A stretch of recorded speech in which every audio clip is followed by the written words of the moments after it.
నమస్తే welcome to BCN news. ఈ రోజు వార్తలతో మీ ముందున్నది తేజస్విని। ముందుగా ముఖ్యాంశాలు। అల్లూరి సీతారామరాజు జిల్లా బల్లగరువులో AP deputy CM Pawan Kalyan పర్యటన ఓట్లు ముఖ్యం కాదని రాష్ట్ర అభివృద్ధి లక్ష్యమని స్పష్టం।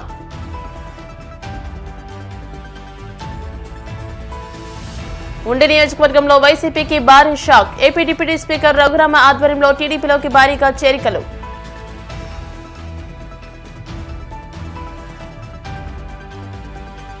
పార్వతీపురం జిల్లా అభివృద్ధికి కూటమి ప్రభుత్వం ప్రత్యేక శ్రద్ధ, మరిన్ని నిధులు కేటాయిస్తామన్న మంత్రి రాంప్రసాద్ రెడ్డి।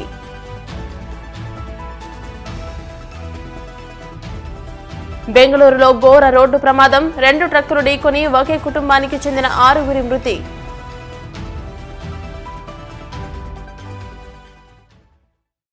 అల్లూరి సీతారామరాజు జిల్లా బల్లగరువులో AP deputy CM Pawan Kalyan పర్యటించారు। అభివృద్ధి పనులకు శంకుస్థాపన చేసిన అనంతరం ఆయన మాట్లాడుతూ పంచాయతీరాజ్ శాఖ తీసుకున్నందుకు తాను ప్రజలకు ఏదైనా చేయగలుగుతున్నానంటే అందుకు కారణం ప్రజలు ఓట్లేసి కూటమి ప్రభుత్వాన్ని గెలిపించడమేనని అన్నారు। అధికారంలో ఉండడం వల్లే ప్రజలకు మేలు చేయగలుగుతున్నానని వివరించారు। తాము ఓట్ల కోసం పనిచేయడం లేదని, ఓట్లు వేయకపోయినా ప్రజల కోసం తాము పనిచేస్తామని అన్నారు। ప్రజా సంక్షేమమే తమకు ముఖ్యమని, అభివృద్ధి లక్ష్యంగా ముందుకు సాగుతామని స్పష్టం చేశారు।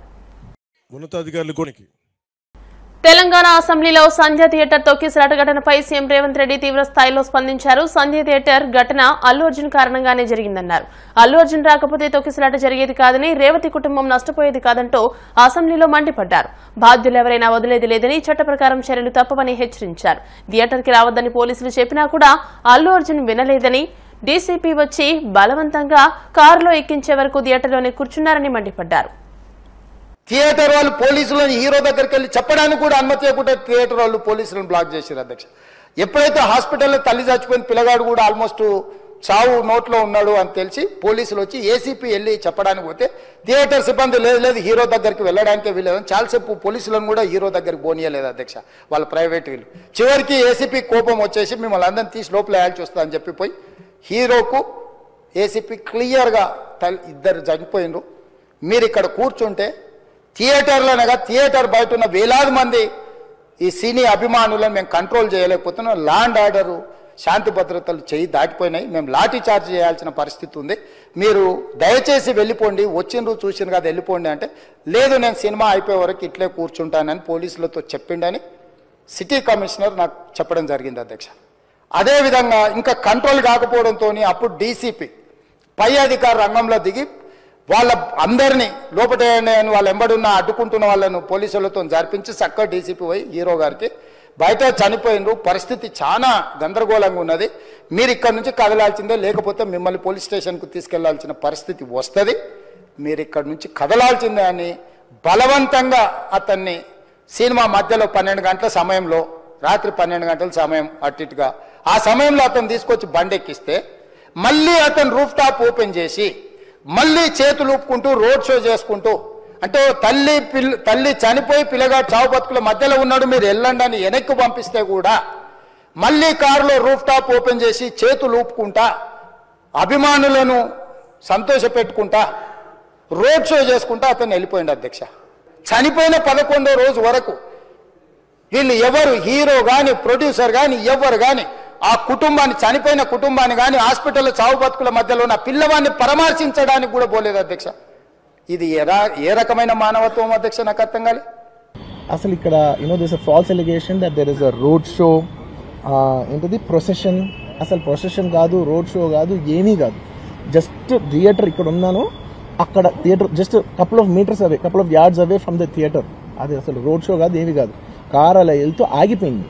ఒక పాయింట్ తర్వాత ఎంత జనం కూడిపోతారంటే అండి, మీరు కనపడితే కానీ జనం వెళ్ళరు, బౌన్సర్లు కానీ ఎవరన్నా పోలీస్ కానీ అందరూ అడుగుతారు, సార్ మీరు ఒక్కసారి వేవ్ చేసాం సార్ వాళ్ళు వెళ్ళిపోతారంటే మేము మామూలుగా ఎప్పుడు బయటకు వచ్చి అందరికి వేవ్ చేస్తాం, అది నేనే కాదు ఎనీ లీడర్ ఎనీ సెలబ్రిటీ ఎవరైనా అడగండి, మనం వేవ్ చేస్తేనే వాళ్ళందరూ జరుగుతారు, ఓకే ఓకే చూసాం సాటిస్ఫాక్షన్ ఉంటుంది, అప్పుడు దే స్టార్ట్ మూవింగ్ అవే, ఆ దీని మీద చేశాను। అండ్ ఇస్ ఆల్సో రెస్పెక్ట్, ఇంత వేల మంది చూస్తానికి వచ్చినప్పుడు నేను నా కార్ లోపల టింటెడ్ కార్ లోపల దాక్కుని కూర్చుని ఉన్నా, బట్ అంతమంది అంతమంది వచ్చినప్పుడు వాళ్ళకి ఏం కావాలి, హీరోది ఒక గ్లిమ్స్ కావాలి అంతే, అది కూడా ఇవ్వకపోతే నేను ఎంత ఆరగెంట్ కింద ఉంటుంది, ఇంతమంది ప్రేమ చూపిస్తే నాకు కాలు కూర్చున్నారా అనుకుంటాను నేను।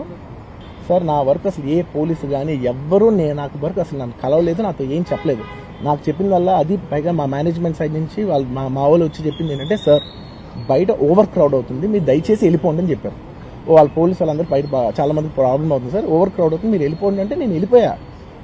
నెక్స్ట్ డే నాకు తెలిసింది ఒక లేడీ ఇలా ఉందంట, కళ్ళు తిరిగి పడిపోయిందంట, ఆ తర్వాత ఆవిడ పాపం చనిపోయిందంట, ఇలా కిడ్ ఉన్నాడు అంటే నేను షాక్లో గురయ్యా.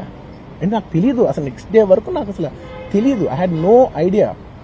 ఎందుకంటే నేను నా పిల్లోనే పక్కన పెట్టుకున్నా, నా వైఫ్, నా కొడుకు, నా కూతురు థియేటర్లోనే ఉన్నారు. నాకు తెలియదు. నిజంగా అలా జరుగుండుంటే, నాకు తెలిసి ఉంటే నేను వాళ్ళు తీసుకుని వెళ్ళిపోతాను కదా, మినిమం కదా ఎవరైనా. ఉండి నియోజకవర్గంలో వైసీపీ నుండి టీడీపీలోకి చేరికలు జ్వరందుకున్నాయి. పశ్చిమ గోదావరి జిల్లా కాళ్ల మండలం పెదామిరం గ్రామంలోని ఏపీ డిప్యూటీ స్పీకర్ ఉండి ఎమ్మెల్యే కనుమూరి రఘురామకృష్ణరాజు కార్యాలయంలో కాళ్ల ఎంపీపీ పెన్మెస్స శిరీషతో పాటు పలు గ్రామాల సర్పంచ్లు, ఎంపీటీసీలు, వైసీపీ నాయకులు టీడీపీ తీర్థం పుచ్చుకున్నారు. వారికి పార్టీ కండువా వేసి టీడీపీలోకి ట్రిబుల్ సాదరంగా ఆహ్వానించారు. ఈ సందర్భంగా ట్రిబుల్ మాట్లాడుతూ ముఖ్యమంత్రి చంద్రబాబు చేస్తున్న అభివృద్ధిని చూసి ఆకర్షితులై టీడీపీలో చేరడం శుభ పరిణామని అన్నారు. అన్ని గ్రామాల నుంచి ప్రజాప్రతినిధులు, వైసీపీ ముఖ్య నాయకులు, కార్యకర్తలు టీడీపీలో చేరడానికి ఆసక్తి చూపిస్తున్నారని అన్నారు. ఉండి నియోజకవర్గంలో వైసీపీ ఖాళీ అవ్వడం ఖాయమని అన్నారు. ఈ కార్యక్రమంలో టీడీపీ కాళ్ల మండల అధ్యక్షుడు జీవి నాగేశ్వరరావు, పెన్మెస్స విశ్వనాథరాజు, వేగేసిన రమేష్ రాజు, యలమంచలి వెంకటరమణ తదితరులు పాల్గొన్నారు.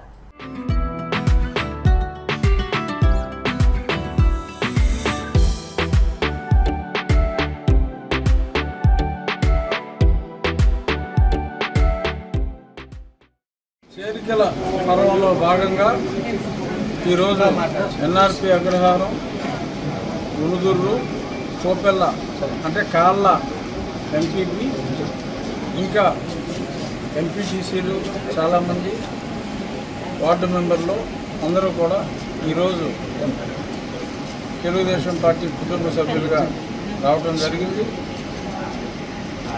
నిన్న ఉదయం చూసాం. అలాగే ఈరోజు కూడా అదే స్థాయిలో చేరికలు ఉన్నాయి. ఖచ్చితంగా రాబోయే సంక్రాంతి నాటికి చాలా ఎక్కువ చేరికలు ఉంటాయి. దీనంతటికీ కారణం చంద్రబాబు నాయుడు గారు చేస్తున్న అభివృద్ధి, పట్టుదలగా ఆర్థికంగా సతమతమవుతున్నప్పటికీ కూడా ఆయన పట్టుదలతో చేస్తున్న మంచి కార్యక్రమాలు చూసి, అలాగే మన నియోజకవర్గంలో కూడా ప్రభుత్వ అండదండలతో పాటు ప్రజల అండదండలతో కలిపి మనం చేస్తున్న అభివృద్ధి కార్యక్రమాలు ఈ రెండు చూసిన తర్వాత ఎంతోమంది పార్టీలోకి రావడానికి ఆసక్తి చూపుతున్నారు. వారందరినీ కూడా మనస్ఫూర్తిగా ఈరోజు ఆహ్వానిస్తూ పార్టీలో జాయిన్ చేసుకోవడం జరిగింది. అలాగే ఈరోజు రాబోయే రోజుల్లో ఇందాక చెప్పినట్టు చేరికలు దిగులం బహుళమై ఒకప్పటి పాలక పార్టీ గుండెలో అయితే ఖాళీ అయిపోతుందని నేను అనుకుంటున్నాను. వెనుకబడిన పార్వతీపురం జిల్లా అభివృద్ధికి కూటమి ప్రభుత్వం ప్రత్యేక శ్రద్ధ చూపుతోందని రాష్ట్ర రవాణా శాఖ మంత్రి ఎం రాంప్రసాద్ రెడ్డి పేర్కొన్నారు. పార్వతీపురం నియోజకవర్గంలో అభివృద్ధి కార్యక్రమాలను మంత్రి రాంప్రసాద్ రెడ్డి ప్రారంభించారు. ముందుగా జిల్లా కేంద్రంలోని ఆర్టీసీ డిపో వద్ద 9 కొత్త బస్సులను మంత్రి ప్రారంభించారు. ఈ కార్యక్రమంలో కురుపాం, పార్వతీపురం ఎమ్మెల్యేలు, స్థానిక నాయకులు పాల్గొన్నారు. గత ప్రభుత్వంలో ఒక పర్మనెంట్ ఉద్యోగం కూడా ఈ రాష్ట్రంలో ఎక్కడ ఇవ్వకపోతే కేవలం వాలంటీర్లు అని చెప్పి బీటెక్లు, ఎంటెక్లు చదివిన వాళ్ళకు పాలేరులుగా చేసుకొని ముష్టిచ్చినట్టు 5,000 రూపాయల నుంచి 10,000 రూపాయల జీతం ఇచ్చి వాళ్ళ జీవితాలతో ఆడుకొని వాళ్ళని ఎలక్షన్ ఏజెంట్లుగా చేసుకొని ఈరోజు వాళ్ళ గురించి పట్టించుకునే పరిస్థితిలో జగన్మోహన్ రెడ్డి లేడు. చంద్రబాబు నాయుడు గారు ముఖ్యమంత్రి అయిన తర్వాత 16,000 చిలుకు డిఎస్సి టీచర్ ఉద్యోగాలకు నోటిఫికేషన్ ఇవ్వడం జరిగింది. ఫిబ్రవరి నెల కల్లా పూర్తి అయిపోతుంది. 175 నియోజకవర్గాల్లో 16,000 పోస్ట్ అంటే మీ నియోజకవర్గానికి ఎన్నో వస్తాయో ఒకసారి చూసుకోండి. సుమారు మనకు కూడా దాంట్లో వాటా వస్తుందా లేదా, మన బిడ్డలకు పర్మనెంట్ ఉద్యోగం వస్తుందా లేదా, ఇవన్నీ చెప్పాలా. ఇసుక ఉంటే ఆ రోజుల్లో బాత్రూమ్ కట్టుకోవాలంటే ఇసుక దొరికేది కాదు.